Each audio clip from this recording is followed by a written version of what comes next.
Nananatili ang alert level 0 sa Bulkang Mayon matapos ang phreatic explosion ito kahapon. Para sa karagdagang report, may live report sa FIVOX si Von Aquino. Von?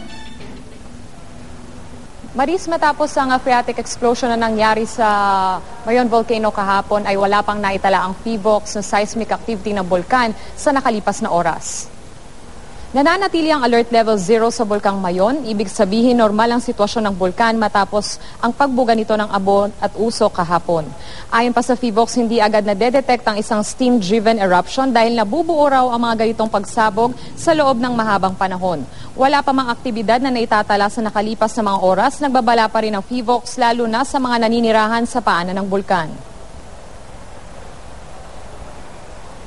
Sa ngayon ang sitwasyon ng bulkan buhat nung nagkaroon ng explosion kahapon ng umaga, hindi nun nasundan po yun, no?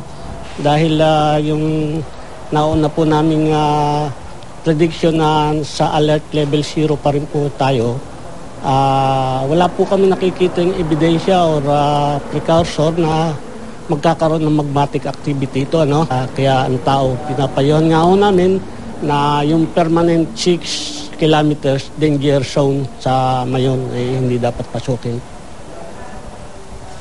Maris, sa ngayon ay patuloy pa rin ang pagmamonitor ng FIVOX sa aktibidad ng Bulkang Mayon at inaasahan natin maglalabas ng bulletin ang FIVOX mamayang alas 8 ng umaga. Maris? Maraming salamat, Von Aquino.